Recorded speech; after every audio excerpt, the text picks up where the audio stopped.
ജാഫർ ഉദവിയെ ക്ഷണിച്ചുകൊണ്ട് അസ്സലാമു അലൈക്കും. ആലുവ കള്ളത്തരീക്കത്ത് ഒന്നും കുറവും സമ്പത്തിനു വേണ്ടി സുന്നത്ത് ജമാഅത്ത് അടിയറവച്ച് സ്വയം വലിയേട്ടം ചമയാൻ അഹ്ലുസുന്നയുടെ മതപണ്ഡിതരെ തള്ളിപ്പറഞ്ഞ് ചെറിയ വിഷയങ്ങളിലൂടെ വിശുദ്ധ ദീനിന്റെ നന്മയുടെ മുഖത്തെ വികൃതമാക്കുന്ന ആലുവയിലെ കള്ള സുൽത്താന്റെ കള്ളത്തരങ്ങൾ സമൂഹമധ്യത്തിൽ വർഷങ്ങളോളം കള്ളത്തരത്തിനൊപ്പം അറിയാതെ കൂടെ ചേർന്ന് അനുഭവ പാഠങ്ങളിലൂടെ ഈ സമുദായത്തെ ഉദ്ബുദ്ധാക്കിക്കൊണ്ട് ഈ വിശദീകരണ പൊതുസമ്മേളനത്തിന്റെ ഔപചാരികമായ ഉദ്ഘാടന കർമ്മം ബഹുവന്യനായ CH ഷരീഫ് ഉദവി നിർവഹിക്കുന്നു.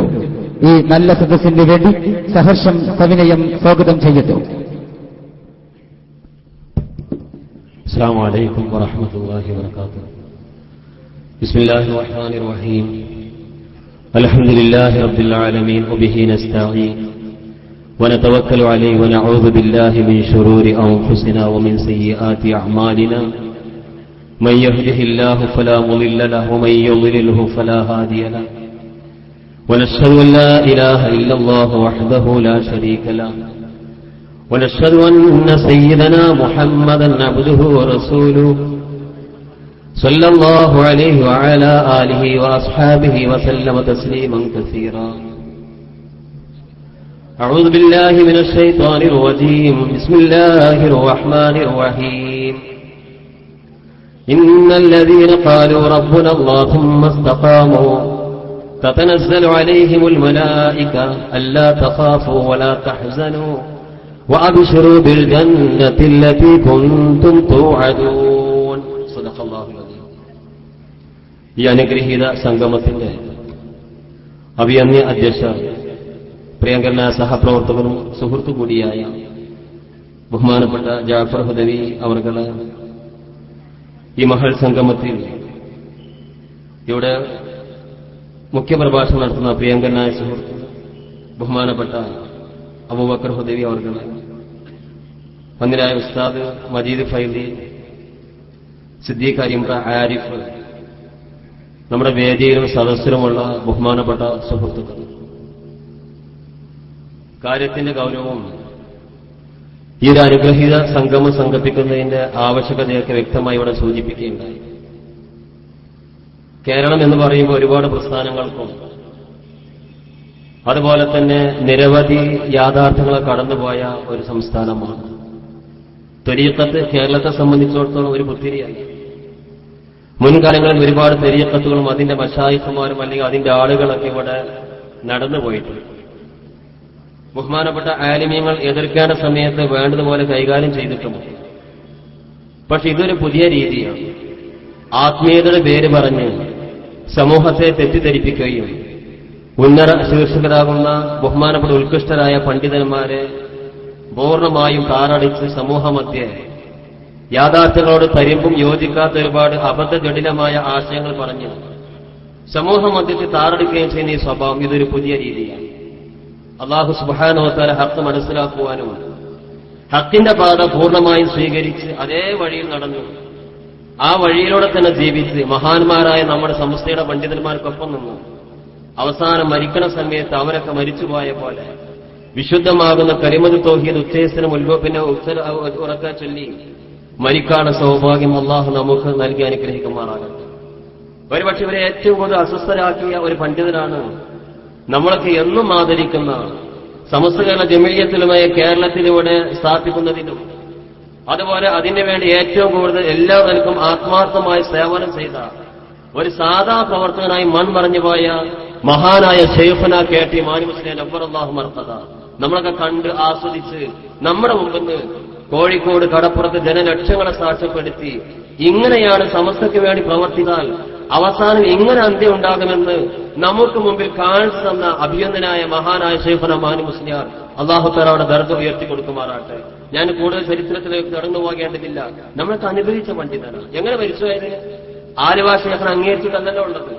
നേരെ മറിച്ച് ആലുവ ശൈഖിനെ പൂർണ്ണമായും പിന്നെ എല്ലാ നഖശിഖാന്തം എതിർത്ത മാത്രമല്ല ഈ ത്വരീഖത്തിനെ കുറിച്ച് പഠിക്കാൻ മുന്നോട്ട് വന്ന അതിനുവേണ്ടി എല്ലാ നിലക്കും സജീവമായി ശ്രമിച്ച ആ മഹാനായ ബഹുമാനപ്പെട്ട മാനു മുസ്ലിയാർ നമ്മളൊക്കെ അറിഞ്ഞതാ.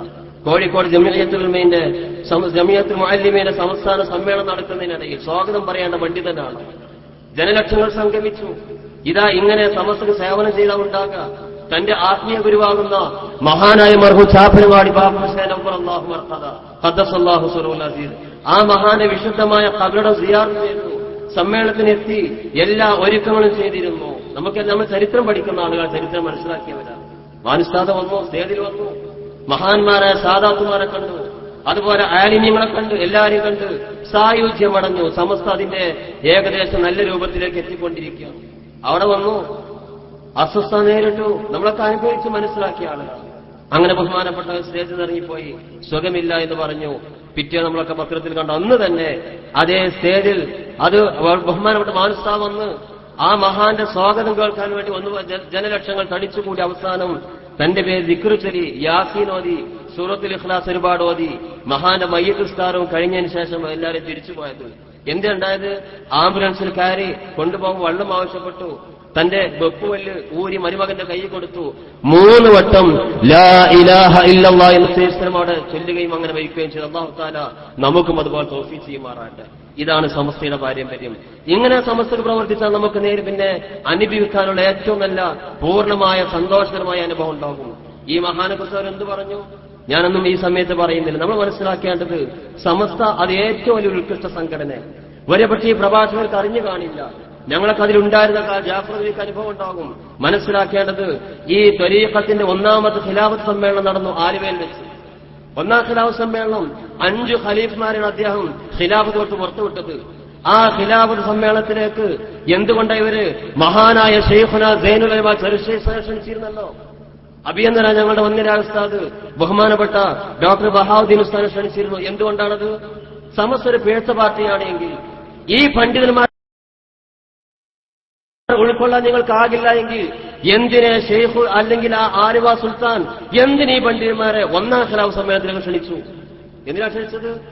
കാര്യങ്ങൾ ദീർഘവീക്ഷണം അല്ലെങ്കിൽ ദീർഘവീക്ഷണത്തോടെ മനസ്സിലാക്കാൻ കഴിയുന്ന ഒരു ഷെയ്ഖാണെങ്കിൽ അല്ലെങ്കിൽ ഒരു ആത്മീയ ഗുരുവാണെങ്കിൽ ഇതൊരു പിഴച്ച സംഘടനയാണ്, അതിന്റെ പണ്ഡിതന്മാരെ ഒരിക്കലും മടിപ്പിക്കാൻ പാടില്ല എന്ന് അദ്ദേഹം കാര്യക്കൂട്ടി മനസ്സിലാക്കേണ്ടതായിരുന്നില്ലേ? എന്തുകൊണ്ട് അതിൽ ക്ഷണിച്ചു?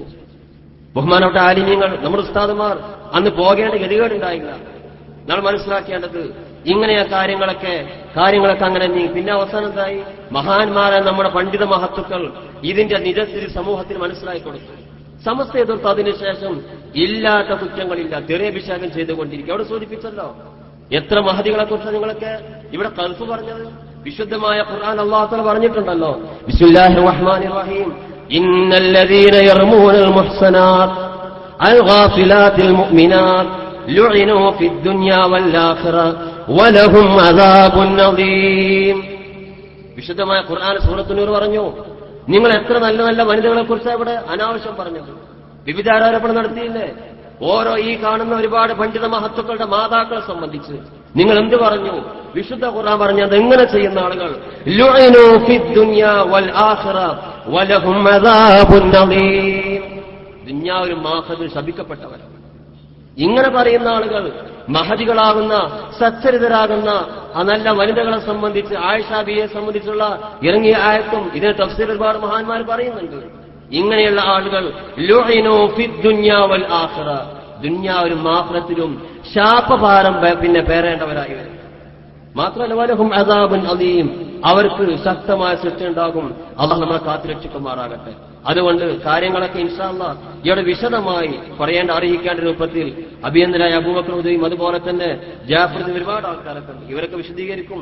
ഇനി പക്ഷെ ഇതിന് മറുപടി പറയും. പക്ഷേ ദീനിനോട് ഒരു ചെറിയ ബന്ധം പോലും ഇല്ലാത്ത നിലക്ക് ശൈലിയായിരിക്കും അവർ സ്വീകരിക്കുക. അത് മതി നമുക്ക് ത്വരീഖത്ത് മനസ്സിലാക്കാൻ.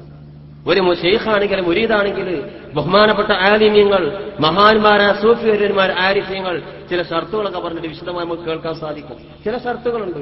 അയ്യക്കോന സലീമ സദർ, ആരോടും എതിർപ്പില്ലാത്തവനായിരിക്കണം ഷെയ്ഖ്. അങ്ങനെ വേണ്ടത്. ഷെയ്ഖിന് ശത്രുക്കളുണ്ടെങ്കിലും ഒരാളോട് പോലും ഷെയ്ഖിന് അങ്ങോട്ട് ശത്രുത പാടില്ല. ഇങ്ങനെയാണോ പോകുന്നത്? തന്നെ ആരെതിർത്താലും ആ എതിർത്ത ആള് അസുരില്ലാത്തവനും അതുപോലെ ജന്മശുദ്ധി ഇല്ലാത്തവനൊക്കെയായിട്ട് വ്യാഖ്യാനിക്കുന്നത്. ഏതൊരു പണ്ഡിതനാണെങ്കിലും അവരൊക്കെ അവരെ അസുല് പരിശോധിക്കണമെന്ന് ആദ്യം പ്രസ്താവന ഇറക്കും. നമ്മൾ ചിന്തിക്കേണ്ടത് ഈ നിലക്കല്ല വിശുദ്ധമാകുന്ന ദീൻ ഇവിടെ നിലനിന്നത് അള്ളാഹുവിന്റെ ആരിഫ്യങ്ങളായ മഹാന്മാരായ പണ്ഡിതന്മാരുടെയാണ്. മഹാന്മാരായ പണ്ഡിതന്മാർ അള്ളാഹിന്റെ ഹബീബിന്റെ കാലത്തും അതിനുശേഷക്കായ കേരളത്തിൽ ഒരുപാട് മഹാന്മാർ കടന്നു വന്നു. അവരാണ് ഈ ദീനിനെ വളർത്തിയത്. പക്ഷേ ദീനിനെ നഷ്ടപ്പെടുത്താൻ ഇതുപോലെയുള്ള ഒരുപാട് ആളുകൾ ഉണ്ടാകും. നമ്മളവരെ കണ്ടറിയുകയും മനസ്സിലാക്കുകയും നല്ലതും തീയതും തിരിച്ചറിയുകയും വേണ്ടാത്തതിനെ നമ്മൾ പൂർണ്ണമായും അതർഹിക്കുന്ന വിധത്തിൽ പൂർണ്ണമായും വർജിക്കുകയും നന്മ പ്രവർത്തിക്കുകയും നന്മയെ പ്രോത്സാഹിപ്പിക്കുകയും നന്മയുടെ വക്താക്കളായി തീരുകയും ചെയ്യണം. അല്ലാഹു തആല അനുഗ്രഹിക്കുമാറാകട്ടെ. അതുകൊണ്ടാണ് മനസ്സിലാക്കേണ്ടത് സത്യം അതൊന്നേ ഉണ്ടാകുള്ളൂ. നമ്മൾ മനസ്സിലാക്കണം, ഷെയ്ഖാകുമ്പോ അല്ലെങ്കിൽ മുരീദാകുമ്പോ മഹാന്മാർ ഒരുപാട് വിശേഷണം പറഞ്ഞു.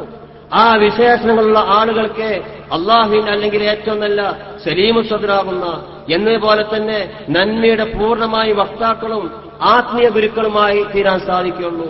മഹാന്മാരെ പണ്ഡിതന്മാർ പറഞ്ഞല്ലോ, ഏറ്റവും കൂടുതൽ വറാനുള്ള ആളുകളായിരിക്കും ഷെയ്ഖുമാർ, നല്ല സൂക്ഷ്മതയുള്ള ആളുകളായിരിക്കും. നമ്മളൊക്കെ മനസ്സിലാക്കിയ ഷെയ്ഖുമാരുണ്ട്. അഭിയന്തനായ ചാപ്പരങ്ങാടി ബാബുസ്ലാൻ അബ്ബറല്ലാഹു മർഹബ കേരളം കണ്ട ഏറ്റവും ഷെയ്ഖായിരുന്നു. കോട്ടക്കൊല്ലും പരിസരത്തുമുള്ള ഒരുപാട് ദീനുമായി ബന്ധമില്ലാത്ത ഒരുപാട് ആളുകളെ ദീനിലേക്ക് അടുപ്പിച്ചു. അവരെത്രയോ നല്ല അത്യുന്നതമായ പദവിയിലേക്ക് അവർ കൊണ്ടുവന്നു. ആര്? മഹാനായ ചാപ്പരങ്ങാടി ബാബു മുസ്ലിയാർ ഒരു തരീഖത്തിന്റെ ഷെയ്ഖായിരുന്നു. വറയുള്ള ആളെ ഞാൻ ഒറ്റ ഉദാഹരണം പറയുക, അദ്ദേഹത്തിന്റെ വറവിന് ഉദാഹരണം പറയാം. വളവുന്നൊരു ബാഫക്കി യത്തീംഖാന അതിന്റെ സംസ്ഥാപനകാലം ആദ്യകാലങ്ങളിൽ ബാഫക്കി യത്തീംഖാനയ്ക്ക് വേണ്ടി ശ്രമി അതിന്റെ സ്ഥാപക പ്രസിഡന്റായിരുന്നു ബഹുമാനപ്പെട്ട ചാപ്പനങ്ങാടി ബാബു മുസ്ലിയാർ നവ്വറല്ലാഹു മർഖദ്. സൂക്ഷ്മക്ക് പറയാം, ഒരിക്കൽ ചാപ്പനങ്ങാടി യത്തീംഖാനയുടെ ഒരു മീറ്റിംഗിന് അല്ലെങ്കിൽ ഒരു എക്സിക്യൂട്ടീവ് മീറ്റിംഗിന് വേണ്ടി മഹാനായ ചാപ്പനങ്ങാടി ബാബു മുസ്ലിയാനൊക്കെ പിന്നെ തന്റെ വീട്ടിൽ നിന്ന് പോകും. കോട്ടക്കങ്ങനെ വന്നു. കോട്ടക്ക പുത്തൂരായി ഇറക്കങ്ങനെ ഇറങ്ങിക്കൊണ്ടിരിക്കുന്ന സമയത്ത് തന്റെ കൂടെ ഉണ്ടായിരുന്ന കുഞ്ഞാപ്പോജിനോട് പറഞ്ഞത്ര ഞാനൊരു കാര്യം മറന്നു, അല്ലെങ്കിൽ അങ്ങനത്തെ വാക്കുപയോഗിച്ചു. കുഞ്ഞാപ്പോജി എന്തേ മറന്ന്? മഹാനായ ബാപ്പുജാരി പറഞ്ഞു, ഒന്നുമല്ല, നമ്മുടെ ഈ യത്തീംഖാനയിലേക്ക് ഒരാൾ 100 രൂപ സംഭാവന ചെയ്തിരുന്നു. ഞാൻ മനസ്സിലാക്കാൻ സൂക്ഷ്മതക്ക് ഉദാഹരണ പറഞ്ഞത്. ഒരു 100 രൂപ നമ്മളെ യത്തീംഖാനയിലേക്ക് ഒരു വ്യക്തി ഏൽപ്പിച്ചിരുന്നു. ഞാൻ ആ സംഖ്യ എടുക്കാൻ മറന്നുപോയിട്ടുണ്ട്. കുഞ്ഞാപ്പോജി എന്തിനാ പേടിക്കണം? ഒരു 100 രൂപ ഞാൻ തന്നാ പോരെ, ഒരു 100 രൂപ ഞാൻ തന്നാ പോരെ. ബാപ്പുജാരി പറഞ്ഞു, ആ 100 രൂപയല്ല പ്രശ്നം, കാലം ഇത്രയായിട്ടും ഒരു 5 കാശ് പോലും ഞാൻ വകുപ്പ് മാറ്റി ചെലവഴിക്കാത്തവനാണ്. എന്നാൽ ഒരു കാര്യത്തിലേക്ക് ഒരു സംഖ്യ നീക്കിയോ ചിലരാൾ ഏൽപ്പിച്ചാൽ ഞാൻ ആ സംഖ്യ അതിനു വേണ്ടി മാത്രം ഉപയോഗിക്കും. എന്നാൽ കുഞ്ഞാപ്പോജി നമ്മൾ അങ്ങോട്ട് തിരിച്ചു പെരിയിൽ പോയി പൈസ എടുത്തോണ്ട് വേണ്ട, നമ്മൾ പോവുക. ബാപ്പോജിയുടെ സൂക്ഷ്മതക്ക് ഉദാഹരണം പറയാം. നമ്മൾ തിരിച്ചു പോവുക, പിന്നെ യത്തീംഖാനയിലേക്ക് പോവുക. മീറ്റിംഗ് തുടങ്ങി ദുആ കഴിഞ്ഞതിന് ശേഷം എല്ലാ കാര്യങ്ങൾക്കും മുമ്പ് തന്നെ നടപടിക്രമങ്ങൾക്ക് മുമ്പ് ബാപ്പോജി എണീറ്റ് നിന്ന് പറഞ്ഞു, നിങ്ങളൊരു കാര്യം ചോദിക്കാനുണ്ട്. എല്ലാവരും അത്ഭുതത്തോടെ നിന്നു. എന്താ മഹാനായ ശൈഖുന ബാപ്പോജി പറഞ്ഞു, നമ്മുടെ യത്തീംഖാനയിലേക്ക് ഒരാളൊരു 100 രൂപ ഏൽപ്പിച്ചിരുന്നു, ഞാനത് എടുക്കാൻ മറന്നുപോയിട്ടുണ്ട്. നിങ്ങൾക്ക് ആ 100 രൂപ തന്നെ വേണോ, അതല്ല അതിന് പകരം നമ്മുടെ സ്ഥാപനത്തിലേക്ക് വേറെ 100 രൂപ വെച്ചാൽ മതിയോ എന്ന് ചോദിച്ചു. സ്ഥാപനത്തിൽ സെക്രട്ടറി പറഞ്ഞു, 100 രൂപ തന്നെ വേണം, അത് 99 ചുരുങ്ങാൻ പാടില്ല, 101 രൂപയുടെ ആവശ്യമില്ല, അതുകൊണ്ട് ഒരു 100 രൂപ മതി. അപ്പൊ പരസ്യമായി എന്നാ കുഞ്ഞാപ്പോ ഒരു 100 രൂപ കൊണ്ടോ എന്ന് പറഞ്ഞ് അതോടെ ഏൽപ്പിച്ചു. എന്നാ നമ്മൾ ചിന്തിക്കേണ്ടത്, അദ്ദേഹം പറഞ്ഞതാ മഹാൻ പറഞ്ഞത്, ഞാനൊരു 5 കാശ് പോലും ജീവിതത്തിൽ വകുപ്പ് മാറ്റി ചെലവഴിക്കാത്തവനാ. ഇനി ഇൻഷാ അല്ലാഹ് ഇവരുടെ സൂക്ഷ്മത അബൂബക്കർ ഒരുപാട് ഇവിടെ വെളിപ്പെടുത്താനുണ്ടാകും. നമുക്ക് മനസ്സിലാകും സാമ്പത്തിക ശുദ്ധി, ജീവിത വിശുദ്ധി, ഈ കാര്യങ്ങളൊക്കെ ഇൻഷാ അല്ലാഹ് ഇവിടെ വ്യക്തമായി പ്രതിപാദിക്കും. അല്ലാഹു തആല ഹഖ് മനസ്സിലാക്കുവാനും അതിനു വേണ്ടി പ്രവർത്തിക്കുവാനും അതിന്റെ പ്രചാരകരാകാനും അള്ളാഹു നമ്മൾ അനുഗ്രഹിക്കുമാറാകട്ടെ എന്ന് മാത്രം പ്രാർത്ഥിച്ച് അള്ളാഹുവിന്റെ വിശുദ്ധമായ കലിമത്ത് ഉച്ചരിച്ച് ബിസ്മില്ലാഹിർ റഹ്മാനിർ റഹീം എന്ന മഹൽ വാക്യം ഉച്ചരിച്ചുകൊണ്ട് ഈ മഹൽ സംഗമത്തിന്റെ ഉദ്ഘാടനം ചെയ്തതായി അറിയിക്കുന്നു. വആഖിറു ദഅവാന അനിൽ ഹംദുലില്ലാഹി റബ്ബിൽ ആലമീൻ. വസ്സലാമു അലൈക്കും വറഹ്മത്തുള്ളാഹി വബറകാതുഹു. കള്ളത്തരങ്ങളും അപവാദങ്ങളും തടച്ചെടുത്ത് അഹ്ലുസുന്നയുടെ മതപണ്ഡിതരെ തേജോവധം ചെയ്ത് ആലുവ സുൽത്താന്റെ കള്ളത്തരങ്ങളെ ന്യായീകരിക്കാൻ ശ്രമിക്കുന്ന അഭിനവ ജീലാനി നവമൗദൂദിസത്തോട് സന്ധിയില്ലാ സമരപ്രഖ്യാപനം നടത്തി വർഷങ്ങളോളം സുൽത്താന്റെ സേവകരായി കള്ളം തിരിച്ചറിഞ്ഞപ്പോ സത്യസമസ്തയുടെ സുൽത്താന്താവിലേക്ക് തന്നെ മടങ്ങിയെത്തിയ ബഹുവന്യരായ ഉസ്താദ് ജഅഫർ ഉദവി സദസ്സിന് അധ്യക്ഷ പ്രഭാഷണം നടത്തുന്നു. സവിനയം സമങ്കളം സാദരം ഈ നല്ല സദസ്സിന് വേണ്ടി സ്വാഗതം ചെയ്യുന്നു.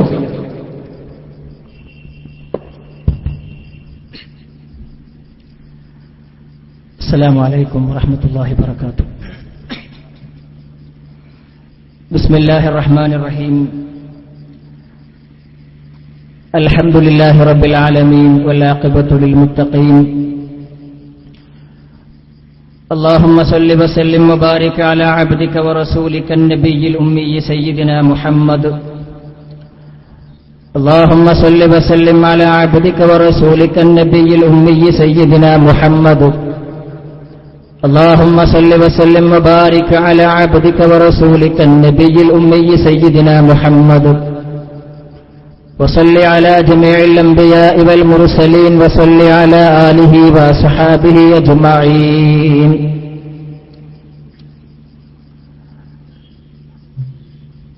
أعوذ بالله من الشيطان الرجيم. بسم الله الرحمن الرحيم. اهدنا الصراط المستقيم صراط الذين أنعمت عليهم غير المغضوب عليهم ولا الضالين. صدق الله مولانا العلي العظيم.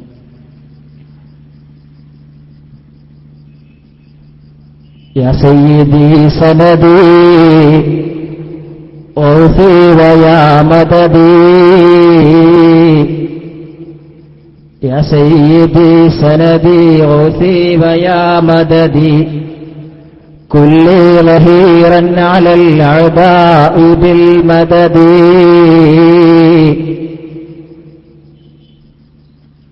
ബഹുമാനമുള്ള പണ്ഡിതന്മാരെ, സാദാത്തുക്കളെ, മുതഅല്ലിമുകളെ, നാട്ടുകാരെ, സഹോദരന്മാരെ, ഈ സ്റ്റേജിലും സദസ്സിലുമായി നിരവധി പണ്ഡിതന്മാരുണ്ട്, സാദാത്തുക്കളുണ്ട്. പ്രത്യേകിച്ച് ഈ ശബ്ദം ശ്രവിക്കുന്ന നമ്മുടെ സഹോദര സമുദായ അംഗങ്ങളൊക്കെയുണ്ട്. എല്ലാവരെയും ഈ പരിപാടിയിലേക്ക് സ്വാഗതം ചെയ്യുകയാണ്. പിന്നെ ഈ പരിപാടി ശ്രവിച്ചുകൊണ്ടിരിക്കുന്നതിൽ നമ്മളിവിടെ പരാമർശിച്ചുകൊണ്ടിരിക്കുന്ന ആലുവയിലെ യൂസുഫ് സുൽത്താൻ എന്ന പേരിൽ അറിയപ്പെടുന്ന ആ വ്യക്തി നേതൃത്വം കൊടുക്കുന്ന ആലുവ തരീഖത്ത് എന്ന പേരിൽ അറിയപ്പെടുന്ന പ്രസ്ഥാനത്തിന്റെ പ്രവർത്തകന്മാരും അതുമായി ബന്ധപ്പെട്ട ആളുകളും അതും ഉണ്ട്. അത് ഒരു വിലായത്തിന്റെ മർത്തബയുള്ളതുകൊണ്ട് പറയുകയൊന്നുമല്ല, നേരിൽ കണ്ടതുകൊണ്ട് തന്നെ പറയുകയാണ്. അതിന്റെ പ്രവർത്തകന്മാരും ഇവിടെ ഉണ്ട് എന്ന ഉറപ്പോടുകൂടെ തന്നെയാണ് സംസാരിക്കുന്നത്. അതുകൊണ്ട് തന്നെ വളരെ കൃത്യമായി പറയുന്നു, ഇതിന് ഒരു സ്വാഭാവികമായിട്ടും ഒരു മറുപടിയുടെ സാധ്യതയുണ്ട്. ഇവിടെ സംസാരിക്കുന്ന വിനീതനായ ജാഫർ ഹുദവിയെയോ അല്ലെങ്കിൽ ഇവിടെ ഉദ്ഘാടനം ചെയ്ത എന്റെ പ്രിയങ്കരനായ സുഹൃത്ത് ഷരീഫ് ഹുദവിയെയോ അല്ലെങ്കിൽ ഇവിടെ മുഖ്യപ്രഭാഷണം നടത്താനിരിക്കുന്ന നമ്മുടെ അബൂബക്കർ ഹുദവിയെയോ അല്ലെങ്കിൽ ഇവിടെ നേരത്തെ സ്വാഗതം പറഞ്ഞ നമ്മുടെ പ്രിയങ്കരനായ സുഹൃത്തിനെയോ ഞങ്ങൾ ആരെങ്കിലുമോ അല്ലെങ്കിൽ ഞങ്ങൾ ഉൾക്കൊള്ളുന്ന സ്ഥാപനത്തെയോ ജനമധ്യത്തിൽ തെറി പറഞ്ഞാൽ ഇതിന്റെ മറുപടി ആവുകയില്ല. ഇവിടെ പരാമർശിക്കപ്പെടുന്ന കാര്യങ്ങളെക്കുറിച്ചുള്ള കൃത്യമായ വിശദീകരണമായിരിക്കണം മറുപടി എന്ന് ആമുഖമായി തന്നെ സൂചിപ്പിക്കുകയാണ്. അല്ലാഹു സുബ്ഹാനഹു വ തആല നമ്മുടെ ഈ ഒത്തുചേരൽ ഒരു സാലിഹായ അമലായി കബൂൽ ചെയ്യുമാറാകട്ടെ. ആമീൻ. ഇവിടെ ഇങ്ങനെ ഒത്തുചേരുമ്പോൾ ഇവിടെ നിൽക്കുന്ന ഞങ്ങൾക്കും അല്ലെങ്കിൽ എന്റെ മുമ്പിൽ ഇരിക്കുന്ന ഈ തടിച്ചുകൂടിയ വിശ്വാസി സഹോദരന്മാർക്കും നമുക്കൊക്കെ മനസ്സിൽ ഒരേ ലക്ഷ്യം മാത്രമാണുള്ളത്. അള്ളാഹുവിന്റെ വിശുദ്ധമായ ദീനിന്റെ പ്രചരണം അത് ശരിയായ വഴിക്ക് നടത്തണം. അള്ളാഹുവിന്റെ വിശുദ്ധമായ ദീനിനെ വികലപ്പെടുത്താനും വ്യാജമായി ചിത്രീകരിക്കാനും ആര് വന്നാലും കേരളക്കരയിൽ ബഹുമാനപ്പെട്ട സമസ്ത കേരള ജംഇയ്യത്തുൽ ഉലമ പ്രവർത്തിക്കുന്ന കാലത്തോളം സമസ്ത കേരള ജംഇയ്യത്തുൽ ഉലമയും അതിന്റെ പോഷക സംഘടനകളും പ്രവർത്തിക്കുന്ന കാലത്തോളം വ്യാജന്മാരായി കേരളത്തിൽ ആര് വന്നാലും ഇതുവരെയുള്ള ചരിത്രം അവരെ കേരളത്തിൽ നിന്നും പിഴുതെറിഞ്ഞ ചരിത്രമാണ്. അതേ ചരിത്രം ഇവിടെയും ആവർത്തിക്കണം. സമസ്ത കേരള ജംഇയ്യത്തുൽ ഉലമ പ്രവർത്തിക്കുന്ന കാലത്തോളം കേരളക്കരയിൽ വ്യാജ തെരീഖത്തുകളുമായി ആര് വന്നാലും എവിടെ നിന്ന് വന്നാലും എങ്ങനെ വന്നാലും ഏത് തെറി പ്രസംഗങ്ങളായി വന്നാലും അവരെയൊക്കെ ഇരുത്തേണ്ടിടത്ത് ഇരുത്താൻ സമസ്ത കേരള ജംഇയ്യത്തുൽ ഉലമയും അതിന്റെ പ്രവർത്തകന്മാരും പ്രതിജ്ഞാബദ്ധമാണെന്ന് വളരെ കൃത്യമായി ഈ സമൂഹത്തിൽ പറയാൻ ഞങ്ങൾ ആഗ്രഹിക്കുകയാണ്. അതിലൊന്നും യാതൊരു സംശയവുമില്ല, ഒരു തർക്കവുമില്ല. പിന്നെ അങ്ങനെ എവിടെ നിന്നെങ്കിലും 4 ത്വരീഖത്തുകാർ വന്ന് കവലകൾ തോറും തെറിപ്രസംഗം നടത്തിയാൽ സമസ്ത കേരള ജംഇയ്യത്തുൽ ഉലമയുടെ പ്രവർത്തകന്മാർ അതിന്റെ മുമ്പിൽ ചൂളിപ്പോവുകയും ഇല്ല. പിന്നെ കുറെ കാലം ഇവിടെ എന്തൊക്കെയോ പറഞ്ഞു, എന്താണ് ഇത്രയും കാലം അതിനെക്കുറിച്ചൊന്നും പരാമർശിക്കാതിരുന്നത് എന്ന്. അതിന് കാര്യമായിട്ട് ഒറ്റവാക്കിൽ മറുപടി പറയാനുള്ളത്, അങ്ങനെ പൊതുസമൂഹത്തിൽ മറുപടി പറയേണ്ട ഒരു പ്രസംഗമായി നിങ്ങളുടെ പ്രസംഗങ്ങളെ ഞങ്ങൾക്ക് തോന്നിയിട്ടില്ല എന്നതുകൊണ്ട് മാത്രമാണ്. അതിനെ ഞങ്ങൾ ഒരു 100 കവല പ്രസംഗത്തിന്റെ സ്ഥാനത്ത് മാത്രമേ കണ്ടിട്ടുള്ളൂ എന്നതുകൊണ്ട് മാത്രമാണ് ഇത്രയും കാലം അതിനെക്കുറിച്ച് പരാമർശിക്കാതിരുന്നത്. പിന്നെ ഇപ്പോൾ എന്തുകൊണ്ട് അതിനെക്കുറിച്ച് പരാമർശിക്കുന്നു എന്ന ചോദ്യത്തിന്റെ മറുപടി ഇൻഷാ അല്ലാഹ് പ്രിയങ്കനായ സുഹൃത്ത് അബൂബക്കർ ഹുദവി മുണ്ടംപറമ്പ് വളരെ വ്യക്തമായി നിങ്ങൾക്ക് മുമ്പിൽ വിശദീകരിക്കും. ഞാൻ ആ ഭാഗത്തേക്ക് കടക്കുന്നില്ല. ഇങ്ങനെ ഒരു ത്വരീഖത്ത് ഇപ്പോൾ ഇവിടെ പ്രവർത്തിച്ചുകൊണ്ടിരിക്കുന്നുണ്ട്, അതൊരു വസ്തുതയാണ്. വിനീതനായ എന്നെ സംബന്ധിച്ചിടത്തോളം കുറച്ചു കാലം ആ ത്വരീഖത്തിൽ പ്രവർത്തിക്കാനുള്ള അവസരമുണ്ടായിട്ടുമുണ്ട്. ആ അവസരത്തെ ഏതു ഭാഷയിലാണ് പ്രയോഗിക്കേണ്ടത് എന്ന് ഞാൻ ഇപ്പോൾ വിശദീകരിക്കുന്നില്ല. കുറഞ്ഞ കാലമാണ് ഈ വിനീതന ത്വരീഖത്തിൽ ഉണ്ടായിട്ടുള്ളത്. അന്ന് നേരത്തെ ഇവിടെ ഞാനിവിടെ കടന്നു വരുമ്പോൾ ഇവിടെ പ്രസംഗിച്ചുകൊണ്ടിരുന്ന സുഹൃത്ത് സൂചിപ്പിച്ചതുപോലെ തന്നെ നമ്മുടെ പ്രിയങ്കരനായ നമ്മളൊക്കെ അന്ന് ആദരവോടെ കണ്ടിരുന്ന ബഹുമാനപ്പെട്ട ഇസ്മായിൽ ഉസ്താദ്, അല്ലാഹു സുബ്ഹാനഹു വ തആല നമ്മളുമായി ബന്ധപ്പെട്ട മുഴുവൻ ആളുകൾക്കും ഹക്കായി മനസ്സിലാക്കാനുള്ള തൗഫീഖ് നൽകി അനുഗ്രഹിക്കുമാറാകട്ടെ. ആമീൻ. ബഹുമാനപ്പെട്ട ഇസ്മായിൽ ഉസ്താദ് ദാറുൽ ഹുദയിൽ പ്രവർത്തിച്ചുകൊണ്ടിരിക്കുന്ന കാലത്ത് ഞങ്ങളവിടെ പഠിച്ചും പഠിപ്പിച്ചും ജീവിക്കുന്നുണ്ട്. അന്ന് ബഹുമാനപ്പെട്ട ഉസ്താദുമായി ബന്ധപ്പെട്ടുകൊണ്ടാണ് ഞങ്ങളൊക്കെ ഈ ത്വരീഖത്തിൽ പ്രവേശിക്കുന്നത്. സാധാരണ നടക്കുന്ന പോലെ തന്നെ ഞാനന്ന് ബയ്യത്ത് ചെയ്തത് വളാഞ്ചേരിക്കടുത്ത് വളപുരം എന്ന് പറയുന്ന സ്ഥലത്ത് ഷെയ്ഖിന്റെ ഒരു പ്രഥമ മുരീദുണ്ട്, അബ്ദുറഹ്മാൻ മുസ്ലിയാർ, അബ്ദുറഹീം മുസ്ലിയാർ. അത് തെറ്റിയത് ഇനി കുട്ടികളാക്കണ്ട, അതേ പറയാം. അബ്ദുറഹീം മുസ്ലിയാർ സബക്കലിസാനായിട്ട് കുട്ടിയാണ്. അബ്ദുറഹീം മുസ്ലിയാറിൽ നിന്നാണ് ഞാൻ ബയ്യത്ത് ചെയ്യുന്നത്. സാധാരണ പോലെ അവിടെ ചെല്ലുന്നു. എന്റെ ഒരു സുഹൃത്ത് എന്റെ കൂടെയുണ്ട്. ഞങ്ങൾ അവിടെ ചെന്ന് ആദ്യം കുറച്ച് ഉപദേശങ്ങളൊക്കെ കിട്ടി, അതൊക്കെ വാങ്ങി, ഉപദേശമൊക്കെ നല്ല നിലയിൽ വാങ്ങി വെച്ചു. ആ ഒരു മനസ്ഥിതിയോട് കൂടെയാണല്ലോ ഒന്ന് പോകുന്നത്. അവിടെ എത്തി ആദ്യം കുറച്ച് ദിക്റുകളൊക്കെ ചെല്ലാൻ പറഞ്ഞു. അതൊക്കെ ചെല്ലി വീണ്ടും ചെന്ന് എല്ലാം ചൊല്ലി പൂർത്തിയാക്കിയില്ലേ എന്ന ചോദ്യത്തിന് ഉത്തരമൊക്കെ പറഞ്ഞ്, എന്താണ് ഉത്തരം പറഞ്ഞതെന്ന് ഇപ്പോൾ വിശദീകരിക്കുന്നില്ല, ഉത്തരമൊക്കെ പറഞ്ഞ് രണ്ടാമതായി ബൈഅത്തിന്റെ ഔദ്യോഗികമായ ചടങ്ങുകളൊക്കെ കഴിഞ്ഞ് ബൈഅത്തിന് ശേഷം ഒരു ഈത്തപ്പഴം,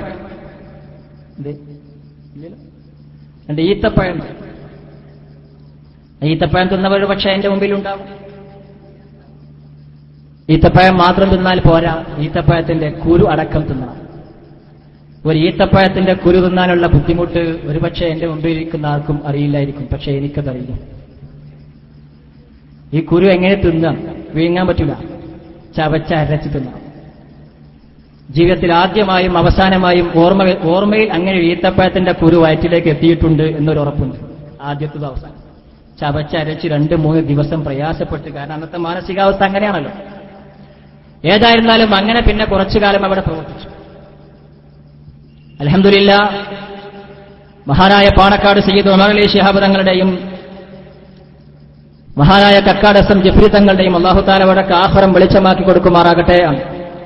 അതുപോലെ തന്നെ വന്നരായ ഞങ്ങളുടെ ഉസ്താദ് ഡോക്ടർ ബഹാവുദ്ദീൻ ഉസ്താദിന്റെയും ഒക്കെ നേതൃത്വത്തിലാണ് പിന്നെ ഞങ്ങളൊക്കെ വിളിച്ച് കാര്യങ്ങളൊക്കെ ബോധ്യപ്പെടുത്തി തന്ന് അങ്ങനെയാണ് ഞങ്ങൾ ഈ ത്വരീഖത്തുമായുള്ള ബന്ധം വിച്ഛേദിക്കുന്നത്. ശക്തമായ ഭീഷണിയുണ്ടായിരുന്നു. കാരണം ത്വരീഖത്തിൽ കൂടുന്നതിനേക്കാൾ ഗൗരവമാണ് അതിന്റെ ബന്ധം വിച്ഛേദിക്കുക എന്ന് പറഞ്ഞാൽ അതൊക്കെ ഒരു ഭീഷണിയാണ്. അത്ര വലിയ പ്രശ്നങ്ങളൊന്നും ഉണ്ടായിട്ടില്ല. അങ്ങനെ ഏതായിരുന്നാലും അതുമായുള്ള ബന്ധം വിച്ഛേദിച്ച് കുറെ കാലം അങ്ങനെ പ്രവർത്തിച്ചു. ആ ബന്ധം വിച്ഛേദിച്ച ഉടനെ ഏതാനും മണിക്കൂറുകൾക്ക് മുമ്പ് തന്നെ ദാറുൽ ഹുദയിൽ നിന്ന് പുറത്തിറങ്ങി അന്ന് വേങ്ങരക്കടുത്ത് ഒരു ക്ലാസ് ഉണ്ടായിരുന്നു. ആ ക്ലാസ്സിന് വേണ്ടി പോകുമ്പോൾ നമ്മെ അന്വേഷിച്ച് 2-3 സജീവ പ്രവർത്തകന്മാർ ആ ക്ലാസ്സുള്ള സ്ഥലത്ത് എത്തിയിട്ടുണ്ട്. അടുത്ത പ്ലാനുകൾ ദാറുൽ ഇങ്ങനെ ചില സ്റ്റെപ്പുകളൊക്കെ നടന്നു എന്നറിഞ്ഞു.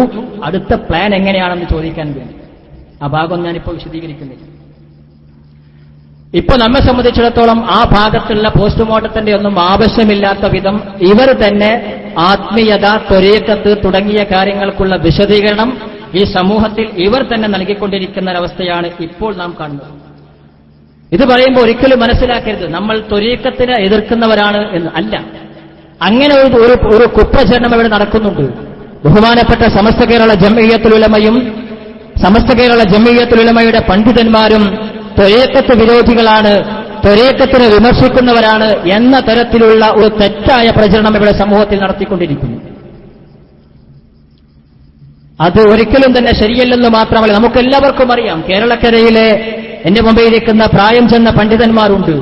കേരളത്തിന്റെ ചരിത്രത്തിൽ ഈ കാലയളവ് മുഴുവനും എവിടെയൊക്കെ വ്യാജ ത്വരീഖത്തുകൾ കടന്നു വന്നിട്ടുണ്ടോ, ത്വരീഖത്ത് മാത്രമല്ല ആത്മീയതയുടെ പേരിൽ ആരൊക്കെ വ്യാജന്മാർ കടന്നു വന്നിട്ടുണ്ടോ അത് മുഴുവനും കേരളത്തിൽ നിന്ന് പിഴുതെറിഞ്ഞത് സമസ്ത കേരള ജംഇയ്യത്തുൽ ഉലമയാണ്. സമസ്തയുടെ പാരമ്പര്യം അതാണ്. സമസ്ത കേരള ജംഇയ്യത്തുൽ ഉലമ ഒരിക്കലും തന്നെ ത്വരീഖത്ത് വിമർശിച്ചവർ അല്ല. അത് നമുക്ക് ഖണ്ഡിതമായി പറയാൻ സാധിക്കും. കാരണം സമസ്തയുടെ ആലിമീങ്ങൾ നിരവധി മശായിഖന്മാരുമായി ആത്മീയ ബന്ധമുള്ളവരായിരുന്നു. ആ ആത്മീയ ബന്ധമുള്ള ത്വരീഖത്തിന്റെ മശായിഖന്മാരുമായി ആത്മീയമായ ബന്ധമുള്ള മഹാനായ വരക്കൽ ബാലവി മുല്ലക്കോയത്തങ്ങൾ മുതൽ ഇന്ന് സമസ്ത കേരള ജംഇയ്യത്തുൽ ഉലമയുടെ ആത്മീയ പണ്ഡിത പ്രസ്ഥാനത്തിന് നേതൃത്വം കൊടുത്തുകൊണ്ടിരിക്കുന്ന മഹാനായ ഷെയ്ഖുന കോയക്കുട്ടി ഉസ്താദ് വരെ, മഹാനായ ഷെയ്ഖുന സനുൽ ഉലമ ചെറുശ്ശേരി ഉസ്താദ് വരെയുള്ള സാത്വികരായ പണ്ഡിത മഹത്തുക്കൾ ഓരോരുത്തരും ആത്മീയമായ മശായിഖുകളുമായി അഭേദ്യമായ ബന്ധം പുലർത്തിയവരാണ്.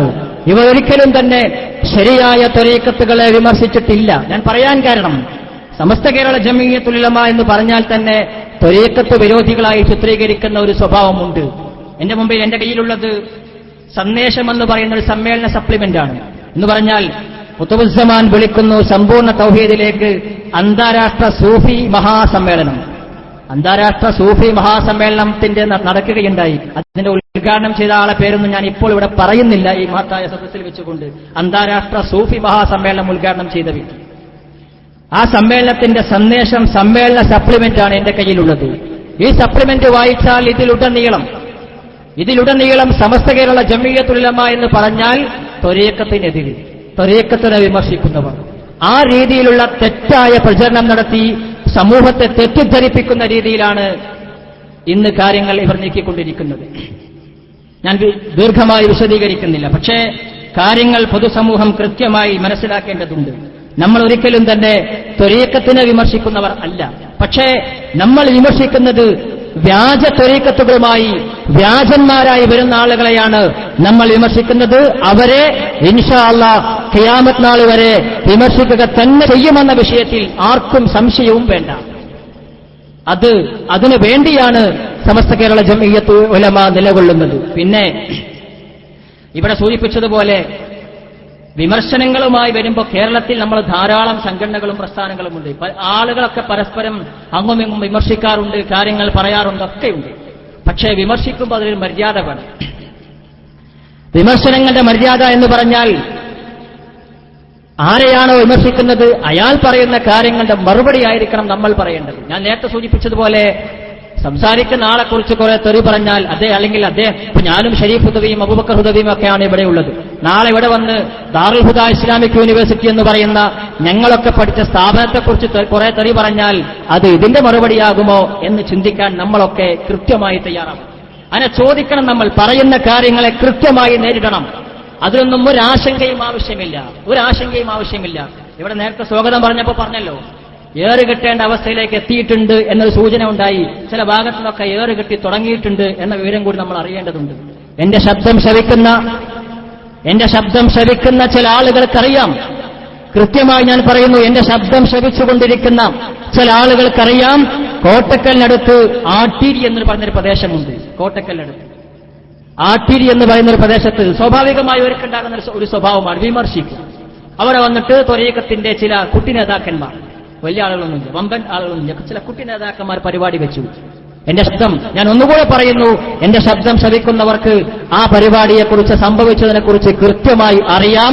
ചിലപ്പോൾ എന്റെ ശബ്ദം കേൾക്കുന്നവരിൽ ആ അടി കിട്ടിയവരും ഉണ്ടായേക്കാം. ആ അടി കിട്ടിയവരും ഒരുപക്ഷെ എന്റെ ശബ്ദം കേൾക്കുന്നവരിൽ ഉണ്ടായേക്കാമെന്ന് ഞാൻ സൂചിപ്പിക്കുകയാണ്. ഒരു പരിപാടി നടന്നു. പരിപാടിയിൽ പ്രസംഗിച്ച ആൾ പ്രസംഗിച്ചു. പള്ളിയിലെ ഖതീബ് ഒരു AP വാക്കനാണ്. ഖതീബെ ഞങ്ങൾ തുടരുകയില്ല, കാരണം ഖതീബിന്റെ ഫാത്തിഹ ശരിയില്ല ഒറ്റ പ്രസ്താവന. ഇവരംഗീകരിക്കാത്തവരെ മുഴുവൻ ഫാത്തിഹ ശരിയില്ല എന്ന് പറഞ്ഞാൽ ഇയാൾ തജ്വീദിന്റെയോ ഹിസ്ബിന്റെയോ ഷേഖൊന്നല്ലോ. തജ്വീദും ഹിസ്ബൊക്കെ ഇയാളെടുത്ത് തന്നെ പഠിക്കണം എന്ന് പറഞ്ഞാൽ അതിന് കേരളത്തിലെ ഇന്നത്തെ സാഹചര്യത്തിൽ സാധ്യമല്ല എന്ന് മാത്രമേ പറയാൻ. ഇയാൾ ഇമാമ് നിൽക്കുന്ന ഖതീബിന്റെ ഫാത്തിഹ ശരിയില്ല ഒറ്റ പ്രസ്താവന സംഭവിച്ചതാണ്. സ്വാഭാവികമായും അവിടെ ഉണ്ടായിരുന്ന പ്രവർത്തകന്മാർ സ്റ്റേജിലേക്ക് എഴുത്തു കൊടുത്തു. തുടർച്ചയെ ബാധിക്കുന്ന വിഷയമായതുകൊണ്ട് ഫാത്തിഹ ശരിയില്ലാത്ത ഭാഗം ഏതാണെന്ന് വിശദീകരിക്കണമെന്നൊരു എഴുത്തു കൊടുത്തു. ന്യായമായ ഒരു എഴുത്ത്. പ്രസംഗിച്ചാൽ മറുപടി പറഞ്ഞു, അവസാനം പറയാമെന്ന്. പ്രസംഗം കുറെ കഴിഞ്ഞാൽ അവസാനിക്കുമല്ലോ. കുറെ കഴിഞ്ഞപ്പോൾ പ്രസംഗം അവസാനിച്ചു. ഇതിന് മാത്രം മറുപടിയില്ല. പ്രവർത്തകർ വീണ്ടും എഴുത്തു കൊടുത്തു. നേരത്തെ ഫാത്തിഹ ശരിയില്ലെന്ന് പറഞ്ഞ ഭാഗം വിശദീകരിച്ചിട്ടില്ല. അപ്പൊ വന്ന മറുപടി വിചിത്രമായിരുന്നു. അത് ഞങ്ങൾ ഖതീബിനെ കണ്ട് നേരിൽ സംസാരിച്ചോളാം. എഴുത്തു കൊടുത്ത ആളുകൾ വീണ്ടും പറഞ്ഞു, തെറ്റുണ്ട് എന്ന് ഖതീബിനെ കൊണ്ട് സംസാരിച്ചിരിക്കല്ലോ, പരസ്യമായി പറഞ്ഞതല്ലേ, അതുകൊണ്ട് തെറ്റും പരസ്യമായി പറയണമെന്ന് പറഞ്ഞു. അങ്ങനെ ചെറിയൊരു കശപിശായി. പിന്നെ അവിടെ സംഭവിച്ചത്, അപ്പോഴേക്കും ചില പ്രവർത്തകന്മാർ മേശുച്ചൊക്കെ കൂരി ആകെ അടിയോടെ. പിന്നെ ഇറങ്ങി ഓടി. അപ്പൊ ഷെയ്ഖൊന്നും രക്ഷക്കെത്തിയിട്ടില്ല, അത് വേറെ വിഷയം. ഇറങ്ങി ഓടി തടി രക്ഷപ്പെടുത്തി. അവസാനം SI വന്ന് പ്രശ്നമൊക്കെ പരിഹരിക്കേണ്ട അവസ്ഥയിലേക്ക് എത്തി. മഹല്ല് കമ്മിറ്റി ഉടൻ യോഗം ചേർന്നിട്ട് അടുത്ത വെള്ളിയാഴ്ച ഖതീബ് പള്ളിയിൽ പ്രസംഗിക്കേണ്ട വിഷയം ആരാണ് ഷെയ്ഖ് എന്നും, അതിന്റെ അടുത്ത വെള്ളിയാഴ്ച ഖതീബ് പള്ളിയിൽ പ്രസംഗിക്കേണ്ട വിഷയം ആരാണ് മുരീദ് എന്ന വിഷയവുമായിരിക്കണമെന്ന് മഹല്ല് കമ്മിറ്റി തീരുമാനിച്ചു. അങ്ങനെ സംഭവിച്ചിട്ടുണ്ട് ഈ അടുത്ത കാലം. ആ രീതിയിലുള്ള തറപ്രസംഗമാണ്. കോട്ടക്കൽ ബസ് സ്റ്റാൻഡിൽ വന്നുകൊണ്ട് നേരത്തെ ഇവിടെ പറഞ്ഞ അബ്ബാസ് ഫൈസി എന്ന് പറയുന്ന, എന്നെ സംബന്ധിച്ചിടത്തോളം എനിക്കും ഷരീഫ് ഉദവിക്കൊക്കെ അബ്ബാസ് ഫൈസിയുമായി നേരിട്ട് വ്യക്തിബന്ധമുള്ളവരാണ്. ഞങ്ങൾക്ക് നേരിട്ട് പരിചയമുള്ള വ്യക്തിയാണ്. ഫദലുല്ലാഹ് ഫൈസി വലിയവരെയാണെങ്കിലും നേരിട്ട് പരിചയമുള്ളവരാണ്. വളരെ വില കുറഞ്ഞ പ്രസംഗം. ആ പ്രസംഗം കേട്ടിരുന്ന സാധാരണക്കാരായ ആളുകൾക്ക് ഞാൻ ഈ വിനീതൻ അന്ന് ആ പരിസരത്ത് ഖതീബായിട്ടുണ്ട്, അതുകൊണ്ട് വിളിച്ചു ചോദിച്ചു എങ്ങനെ ഉണ്ടായിരുന്നു എന്ന്. എനിക്ക് കിട്ടിയ മറുപടി, ഒരു ത്വരീഖത്ത് എങ്ങനെ ആവരുത് എന്നതിന് കൃത്യമായ ഉത്തരം കിട്ടിയെന്നാണ് ആ ത്വരീഖത്തിന്റെ പ്രസംഗം കേട്ടതിനെ കുറിച്ച് എന്നോട് പറഞ്ഞു. അത്രയും വില കുറഞ്ഞ പ്രസംഗം. നേരത്തെ സൂചിപ്പിച്ചല്ലോ, ഒരാളെ എതിർത്താൽ ആൾ അസ്ലി ശരിയില്ല, ഇങ്ങനെയൊക്കെയാണോ വിമർശിക്കൽ? ആൾ അസ്ലി ശരിയില്ല, അല്ലെങ്കിൽ ഉടനടി അയാൾക്കെതിരെ വളരെ വൃത്തികെട്ട പ്രസ്താവനകൾ, വളരെ മോശമായ രീതിയിൽ സമൂഹം കേൾക്കാൻ പോലും മറക്കുന്ന രീതിയിലുള്ള വില കുറഞ്ഞ പ്രസ്താവനകൾ മൈക്ക് കെട്ടി പരസ്യമായി പറയുന്നതാണോ ത്വരീഖത്ത് എന്ന് വളരെ വിനീതമായി ചോദിക്കാൻ നമ്മൾ ആഗ്രഹിക്കുകയാണ്. ഇതിൽ തന്നെയുണ്ട് വളരെ വൃത്തികെട്ട പരാമർശങ്ങൾ. ഞാനിവിടെ വായിക്കാൻ എനിക്കുള്ള പ്രയാസം കൊണ്ടാണ്, കേൾക്കാൻ നിങ്ങൾക്ക് അതേ പ്രയാസമുണ്ടാകുമെന്ന് എനിക്കറിയാം. വളരെ വൃത്തികെട്ട, സമൂഹത്തിന്റെ മുമ്പിൽ പറയാൻ പറ്റാത്ത രീതിയിലുള്ള വൃത്തികെട്ട പ്രയോഗം നടത്തുന്നത് ബഹുമാനപ്പെട്ട സമസ്ത കേരള ജംഇയ്യത്തുൽ ഉലമയുടെ സാത്വികരായ ആലിമീങ്ങളെ കുറിച്ചാണ്. പുകമറയ്ക്ക് പിന്നിലെ പൈശാചികത, മതരംഗത്തിന്റെ മേൽനോട്ടവും മൊത്തക്കച്ചവടവും നടത്താനുള്ള പരമാധികാരം സമസ്ത കേരള പണ്ഡിത സഭയ്ക്ക് ആരാണ് നൽകിയത്?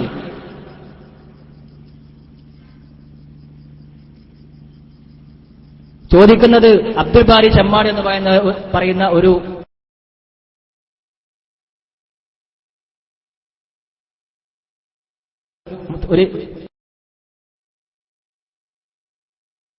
സാധാ ഒരു വ്യക്തി. അവന്റെ നബിമാരാണോ? ഔലിയെടുക്കണം. ആരെ പേടിക്കണം? ആരെയും പേടിക്കേണ്ടതില്ല. ഇവർ തന്നെയാണെന്ന് ഉറക്കെ പറയുന്ന വിഷയത്തിൽ മഹാനായ വരക്കൽ ബാലവി മുല്ലക്കോയത്തങ്ങളാണ് ഈ മഹത്തായ പ്രസ്ഥാനത്തിന് ബീജാവാപ്പം നൽകിയതെങ്കിൽ സമസ്ത കേരള ജംഇയ്യത്തുൽ ഉലമക്ക് സംസ്ഥാപനം നൽകിയത് അള്ളാഹുവിന്റെ ആരിഫ്യങ്ങളാണ്, മഹാന്മാരാണ് എന്ന് പറയുന്നതിൽ ഒരു മടിയും നമുക്കില്ല. ആരെയും പേടിക്കേണ്ട ആവശ്യവുമില്ല എന്ന് തീർത്തു പറയാൻ ഞാൻ ആഗ്രഹിക്കുകയാണ്. ചന്ദ്രിക വെണ്മയുള്ള ദേശസ്നേഹത്തിനുടമകളായ ഔലിയാക്കളെ വഞ്ചിച്ചകറ്റിയ അധിനിവേശത്തിന്റെ അമാവാസിയാണ് സമസ്ത. കേൾക്കണം, നമ്മൾ മനസ്സിലാക്കണം. തമസ്സിന്റെ തറവാട്ടുകിരിമയുള്ള തിരുസഭയാണ് ശുഭ്രവസ്ത്രമെടുത്ത ഈ ശുദ്ധശുംഭന്മാർ. ശുദ്ധശുംഭന്മാർ നമ്മളെ ജയരാജനെ കൊണ്ട് ശുദ്ധശുംഭന്മാർ. എന്താ പ്രയോഗം? ആരെക്കുറിച്ചാണ് ഈ പറയുന്നത്? മഹാനായ ശൈഖുന സമസ്ത കേരള ജംഇയ്യത്തുൽ ഉലമയുടെ സാത്വികരായ പണ്ഡിതന്മാർ, മഹാനായ ശൈഖുന സൈനുൽ ഉലമ, മഹാനായ ശൈഖുന ശംസുൽ ഉലമ, മഹാനായ കണ്ണിയത്തുസ്താദിന്റെ ജീവിതവും ഈ മനുഷ്യരും തമ്മിലുള്ള അകൽ മറക്കാൻ പ്രിയമുള്ള സഹോദരന്മാരെ, ഈ മോങ്ങത്ത് വന്നുകൊണ്ട് കൂടുതലായി വിശദീകരിക്കേണ്ട ആവശ്യമുണ്ടോ?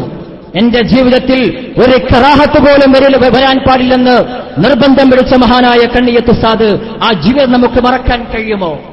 തന്റെ വീട്ടിലേക്ക് ഒരു കുടിയിരിക്കലിനെ ക്ഷണിക്കാൻ വന്ന വ്യക്തി, ഞാൻ സംഭവം വിശദമായി പറയുകയല്ല, ഒരു കുടിയിരിക്കലിനെ ക്ഷണിക്കാൻ വന്ന വ്യക്തി കണ്ണിയത്തുസ്താദ് ചോദിക്കുന്നു, ഞാൻ വീട്ടിലേക്ക് വരണോ? വലിയ ബന്ധമുള്ള വ്യക്തിയാണ്, വലിയ ബന്ധമുള്ള വ്യക്തി.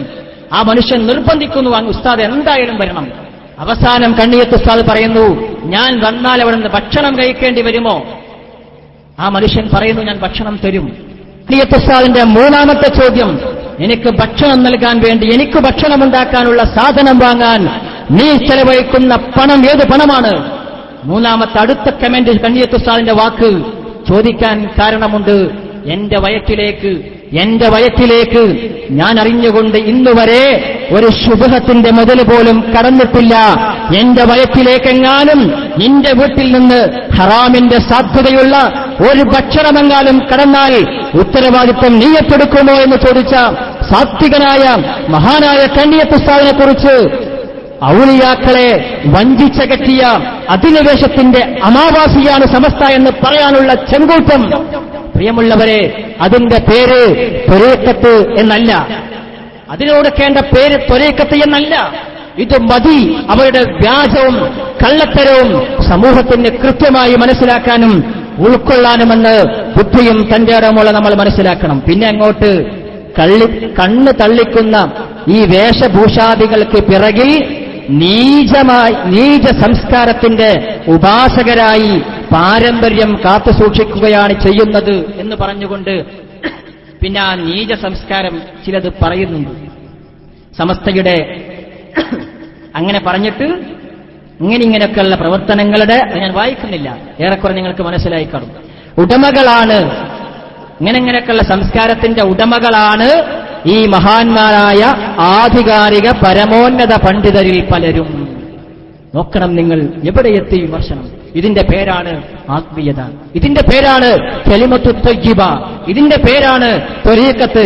ഇതാരോടാ പറയുന്നത്? ഞാൻ ദീർഘിപ്പിക്കുന്നില്ല. ഒരു കാലത്ത് ഇവിടെ സൂചിപ്പിച്ചല്ലോ, ഒരു കാലത്ത് സമസ്ത വലിയ ആളായിരുന്നു, ദാറുൽ ഹുദ അത് വലിയ പ്രസ്ഥാനമായിരുന്നു. നമുക്കൊക്കെ ഓർമ്മയുണ്ട്. ഞാനൊരു ദിവസം ഈ വളപുരത്ത് അബ്ദുറഹീം മുസ്ലിയാരുടെ വീട്ടിലിരിക്കുമ്പോ അവിടെ ഒരു 2-3 ചെറുപ്പക്കാർ വന്നിട്ട് പറഞ്ഞു, ഉസ്താദെ, വളാഞ്ചേരി ടൗണില് ഒരു ലഘുലേഖ, ഒരു നോട്ടീസ് വിതരണം ചെയ്യുന്നുണ്ട് നമ്മൾ ത്വരീഖത്തിനെതിരെ. ഒരു ലഘുലേഖ, ഒരു നോട്ടീസ് നമ്മൾ ത്വരീഖത്തിനെതിരെ വിതരണം ചെയ്യുന്നുണ്ട്. അപ്പൊ നമ്മൾ അതൊരു മറുപടി നമ്മൾ കൊടുക്കണ്ടേ എന്ന് അതിനൊരു മറുപടി നമ്മൾ എഴുതി കൊടുക്കല്ലേ. അന്ന് അവിടെ വെച്ചുകൊണ്ട് നമ്മളൊക്കെ അന്ന് വലിയ ആദരവോടെ ആ മറുപടി കേൾക്കാൻ വേണ്ടി കാത്തിരിക്കണം. ആ സമയത്ത് അബ്ദുറഹീം മുസ്ലിയാർ പറഞ്ഞ മറുപടി, വേണ്ട, കാരണം നമ്മൾ വാർഡിലേക്കോ പഞ്ചായത്തിലേക്കോ ഒന്നും മത്സരിക്കാൻ വന്നവരല്ല, വിമർശിക്കുന്നവരാണോ വിമർശിച്ചോട്ടെ, നമ്മൾ ആത്മീയതയുടെ വഴിയിലാണ്, എതിർക്കുന്നവരെ എതിർക്കൽ നമ്മുടെ പണിയല്ല.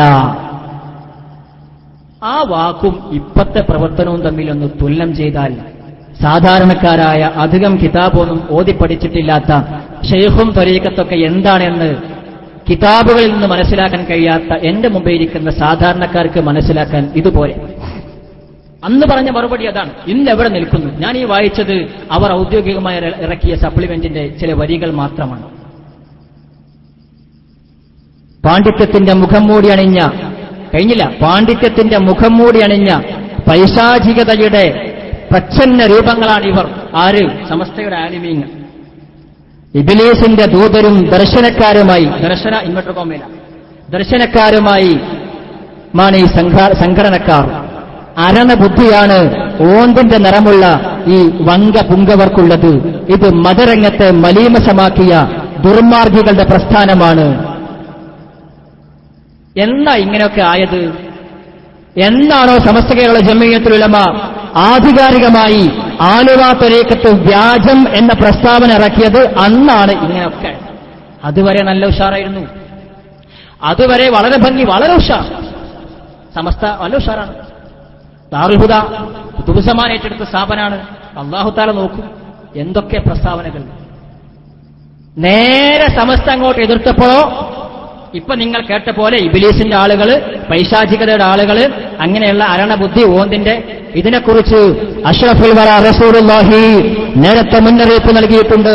ആയത്തുൽ മുനാഫിഖ് സലാസ്, മുനാഫിക്കിന്റെ ത്വരീഖത്തിന്റെ എല്ലാം മുനാഫിക്കിന്റെ അടയാളം കൃത്യമായി എണ്ണിയ അഷ്റഫുൽ വറ റസൂലുള്ളാഹി സല്ലല്ലാഹു അലൈഹി വസല്ലമ തങ്ങൾ പറഞ്ഞത്, മുനാഫിക്കിന്റെ അടയാളങ്ങളിൽ ഒന്നായി എണ്ണിയത് വഇദാ ഖാസമ ഫജറ, വഇദാ ഖാസമ ഫജറ, എതിർത്താൽ എന്തെങ്കിലും പ്രശ്നങ്ങളുണ്ടായാൽ, സൗഹാർദ്ദപരമായി നീങ്ങുന്നതിന് തടസ്സമുണ്ടായി വല്ല പ്രശ്നങ്ങളുമുണ്ടായാൽ തനിത്തമ്മാടിത്തരം പറയും. പിന്നെ അവന്റെ നാവിന് ഒരു ലക്കും ഉണ്ടാകൂല, നാവിന് ഒരു ലൈസൻസ് ഉണ്ടാകൂല, എന്തും വിളിച്ചു പറയും. ഇതിലും വൃത്തികെട്ട കാര്യങ്ങളൊക്കെ പറയുമെന്ന് അഷ്റഫുൽ വറ റസൂലുള്ളാഹി അത് മുന്നറിയിപ്പ് നൽകിയിട്ടുണ്ട്. പക്ഷേ ത്വരീഖത്തിനുള്ള മുന്നറിയിപ്പല്ല, മുനാഫിക്കിന്റെ ലക്ഷണമാണ്.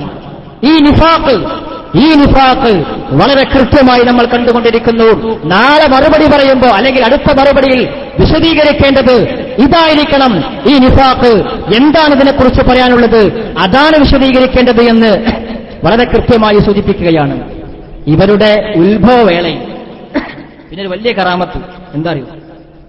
ഇവരുടെ ഉത്ഭവവേളയിൽ എന്ന് പറഞ്ഞാൽ വരക്കൽ മുല്ലക്കോയത്തങ്ങൾ സമസ്ത ഉണ്ടാക്കുന്ന ആ സമയം, ഈ പണ്ഡിത സഭയുടെ ഉത്ഭവവേളയിൽ അള്ളാഹുവിന്റെ ഔലിയാക്കൾ അത്ഭുത പരതന്ത്രരായെന്ന് ഖുതുബുസ്സമാൻ ഷെയ്ഖ് യൂസുഫ് സുൽത്താൻ ഷാഹ് ഖാദിരി ചിശ്തി പറഞ്ഞതിലെ പൊരുളിതാണ്. മൂക്കത്ത് വിരൽ വെച്ചിട്ടുണ്ടത്രേ അന്നൊക്കെ ഔലിയാക്കൾ. സമസ്ത കേരള ജംഇയ്യത്തുൽ ഉലമ എന്ന് പറയുന്ന പണ്ഡിത പ്രസ്ഥാനത്തിന് മഹാനായ വരക്കൽ ബാലവി മുല്ലക്കോയത്തങ്ങളും മഹാനായ പാങ്ങിൽ അഹമ്മദ് കുട്ടി മുസ്ലിയാരെ പോലുള്ള സദൂർത്തരായ സാത്വികരായ പണ്ഡിതന്മാർ തുടക്കം കുറിക്കുമ്പോ അള്ളാഹുവിന്റെ ഔലിയാക്കൾ അത്ഭുത പരിതന്ത്രനായി എന്ന് ഷെയ്ഖ് യൂസുഫ് സുൽത്താൻ. ആ ഔലിയാക്കൾ ഇപ്പത്തെ അവസ്ഥ എന്തായിരിക്കും? ഈ കാട്ടിക്കൂട്ടൽ ത്വരീഖത്തിന്റെ പേരിൽ ഇങ്ങനെയുള്ള വൃത്തികേടുകൾ, ഈ കാട്ടിക്കൂട്ടലുകൾ നടത്തുമ്പോ നമ്മൾ ഗൗരവത്തോടെ ചിന്തിക്കണം, അള്ളാഹുവിന്റെ ഔലിയാക്കളുടെ അവസ്ഥ ഇപ്പൊ എന്തായിരിക്കും? പിന്നെ ഒക്കെ ഇയാളെന്നെ ഏറ്റെടുത്തുകൊണ്ട് കുഴപ്പമില്ല. ഞാൻ അവസാനിപ്പിക്കുകയാണ്. അവസാനം വലിയൊരു വെല്ലുവിളിയുണ്ട്, ഒരു വലിയ വെല്ലുവിളി. എന്താ അറിയോ? വിലായത്തുള്ളവർക്ക് ബോധ്യപ്പെടുത്തി തരാം. നല്ല സുഖമുള്ള പരിപാടിയാണ്. വിലായത്തുള്ള ആളുകൾക്കൊക്കെ ബോധ്യപ്പെട്ടിട്ടുണ്ടെന്നാണ് അബൂബക്കർ മുല്ലം പറമ്പ് പറഞ്ഞത്. ഇപ്പൊ നമുക്കൊക്കെ എല്ലാവർക്കും മനസ്സിലാക്കാം, നമുക്കൊക്കെ വിലായത്തുണ്ട്. എന്ത് വിലായത്തോ അറിയില്ല. പാണ്ഡിത്യത്തിന്റെ ആഴമളക്കാൻ മറ്റൊരു പണ്ഡിതനെ കഴിയൂ. വൈദ്യനെ പരീക്ഷിക്കുമ്പോൾ പരീക്ഷകനും വൈദ്യത്തിൽ ജ്ഞാനം വേണം. എന്നാൽ കാര്യങ്ങൾ എളുപ്പമാണ്, നിഷ്പ്രയാസം ബോധ്യപ്പെടും. അതുകൊണ്ടാണ് ഖുതുബുസ്സമാൻ പറഞ്ഞത്, വിലായത്തുള്ളവർ വരട്ടെ, ഞാൻ ആരാണെന്ന് അവരെ ബോധ്യപ്പെടുത്താം. വിലായത്തുള്ളവർ വരട്ടെ, ഞാൻ ആരാണെന്ന് അവരെ ബോധ്യപ്പെടുത്താം. കൃത്യമായി നമ്മൾ പറയുന്നു, അതിന്റെ ആവശ്യം ഇല്ല. കാരണം വിലായത്തുള്ളവർ ആലുവയിലേക്കോ വളാഞ്ചേരിയിലേക്കോ ഷെയ്ഖിന്റെ സന്നിധിയിലേക്കോ വരാതെ തന്നെ മഹാനായ വരക്കൽ ബാലവി മുല്ലക്കോയത്തങ്ങളും മഹാനായ ശംസുൽ ഉലമായി കെ ഉസ്താദും വരക്കൽ മഖാമിൽ അന്ത്യവിശ്രമം കൊള്ളുമ്പോ ആ മഹാസന്മാരായ സാത്വികരായ അള്ളാഹുവിന്റെ ഔലിയാക്കൾ അവരെ കിടന്നുകൊണ്ട് അന്ത്യവിശ്രമം കൊള്ളുന്ന അവരുടെ മഖബറയിൽ കിടന്നുകൊണ്ട് ഈ സമുദായത്തിന് കൃത്യമായി ദിശാബോധം നൽകിക്കൊണ്ടിരിക്കുന്നുണ്ട്, കൃത്യമായി ബോധ്യപ്പെടുത്തി തന്നിട്ടുണ്ട് ആരാണ് ശരിയായ ത്വരീഖത്തെന്നും ഈ ത്വരീഖത്തിന്റെ കള്ളത്തരം എന്താണെന്നും അവരവരെ കിടന്നുകൊണ്ട് നിയന്ത്രിച്ചുകൊണ്ടിരിക്കുന്നു, സമൂഹത്തോട് പറയുന്നു. അതിന്റെ അനുരണനങ്ങളാണ്, അതിന്റെ ബാക്കി അടയാളങ്ങളാണ് നിങ്ങൾ കേൾക്കാനിരിക്കുന്നത്. ഞാൻ വിശദീകരിക്കുന്നില്ല. അള്ളാഹുവിന്റെ മഹാന്മാരായ ഔലിയാക്കളെ ധാരാളം പോറ്റിയ ഭൂമിയാണ് ഈ കേരളം. അള്ളാഹുവിന്റെ ഔലിയാക്കളെ ധാരാളമായി കണ്ട ഭൂമിയാണ് കേരളം. അതുകൊണ്ട് തന്നെ അങ്ങനെയുള്ള ഭീഷണികളുണ്ട്. അതല്ലേ സുഖാണല്ലോ. അല്ലെങ്കിൽ ഇയാൾ പറയട്ടെ ആരാണ് വിലായത്തുള്ള ആൾ, ഇയാൾ പറയട്ടെ, നമുക്ക് അയാളോട് ചോദിക്കാലോ. ഇയാൾ അംഗീകരിക്കുന്ന ആളുകൾ മാത്രമേ വിലായത്തുള്ളൂ എന്ന് പറഞ്ഞാൽ അത് ശരിയല്ലല്ലോ, അത് ന്യായമല്ലല്ലോ. ഇയാൾ അംഗീകരിക്കുന്നവർ മാത്രമേ വിലായത്തുണ്ടാവുള്ളൂ, ഇയാൾ ആരെങ്കിലും എതിർത്താൽ അയാൾക്ക് വിലായത്തില്ല എന്ന് പറഞ്ഞാൽ അത് ന്യായമല്ല. ഇങ്ങനെ വിലായത്തുള്ളവർ വരട്ടെ, ആര് വന്നാലും പറഞ്ഞാൽ മതി, ആള് വലിയല്ലാന്ന പ്രശ്നം തീർന്നല്ല, അയാൾക്ക് വിലായത്തില്ല എന്നാ പിന്നെ പ്രശ്നമില്ല. ഈ തരത്തിലുള്ള വില കുറഞ്ഞ പ്രസ്താവനകളൊന്നും സമൂഹം മുഖവിലക്കെടുക്കില്ല. അതുകൊണ്ട് തന്നെ വളരെ കൃത്യമായി നമ്മൾ മനസ്സിലാക്കുക, നമ്മൾ അള്ളാഹുവിന്റെ പരിശുദ്ധമായ ദീനിന് വേണ്ടി ദീനിന്റെ കാവൽ ഭടന്മാരായി ജീവിക്കേണ്ടവരാണ്. മഹാന്മാരായ സമസ്ത കേരള ജംഇയ്യത്തുൽ ഉലമയുടെ സതീർത്ഥരായ മഹാന്മാരായ പണ്ഡിതന്മാര് നമുക്ക് കാര്യങ്ങളൊക്കെ വളരെ കൃത്യമായി വിശദീകരിച്ച് പഠിപ്പിച്ചു തന്നിട്ടുണ്ട്. ആ രീതിയിൽ തന്നെ സമസ്ത കേരള ജംഇയ്യത്തുൽ ഉലമയിൽ അടിയുറച്ചു നിന്നുകൊണ്ട് ഇവരുടെ പരിപാടികൾ നമ്മൾ അവിടെ പറയുന്ന കാര്യങ്ങൾ, ഇത്തരത്തിലുള്ള വൃത്തികേടുകൾ പറയാൻ, ഇത്തരത്തിലുള്ള വിമർശനങ്ങൾ നടത്താൻ ഷെയ്ഖ് വേണ്ട, ത്വരീഖത്തും വേണ്ട, കൂലിക്കാളേൽപ്പിച്ചാൽ അവരെ പറഞ്ഞോളും. അതുകൊണ്ട് തന്നെ ആത്മീയത എന്ന് പറഞ്ഞാൽ, ത്വരീഖത്ത് എന്ന് പറഞ്ഞാൽ ആദ്യമായി കൽബ് ശുദ്ധിയാക്കലാവണം. കൽബ് ശുദ്ധിയായെങ്കിൽ മാത്രമേ നാവിലൂടെ നല്ലത് വരൂ. കൽബിലുള്ളതിന്റെ അതിന്റെ പുറത്തേക്കുള്ള രൂപമാണ് സംസാരം. അതുകൊണ്ട് തന്നെ കൽബ് ശുദ്ധിയായവന്റെ നാവിൽ നിന്ന് നല്ലതേ വരികയുള്ളൂ. നമ്മൾ പ്രതീക്ഷിക്കുന്നതും നന്മയാണ്.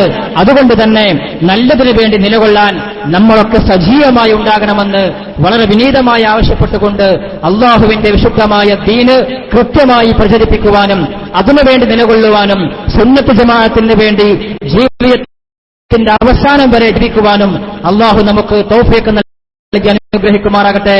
ഹക്ക് ഹക്കായി മനസ്സിലാക്കുവാനുള്ള അവസരവും തൗഫീഖും അള്ളാഹു നമുക്ക് നൽകി അനുഗ്രഹിക്കുമാറാകട്ടെ. സമസ്ത കേരള ജംഇയ്യത്തുൽ ഉലമയുടെ മൺമറഞ്ഞുപോയ മഹാന്മാരായ പണ്ഡിതന്മാരുടെ ഒക്കെ ഹക്ക് ജാഹ് ബർക്കത്ത് കൊണ്ട് സുന്നത്ത് ജമാഅത്തിന് വേണ്ടി ജീവിതാവസാനം വരെ പ്രവർത്തിക്കാനുള്ള ആഫിയത്തും ആരോഗ്യവും അള്ളാഹു നമുക്ക് പ്രദാനം ചെയ്യുമാറാകട്ടെ. ആഖിറു ദഅവാന അനിൽ ഹംദുലില്ലാഹി റബ്ബിൽ ആലമീൻ. അസ്സലാമു അലൈക്കും വറഹ്മത്തുള്ളാഹി വബറകാതുഹു.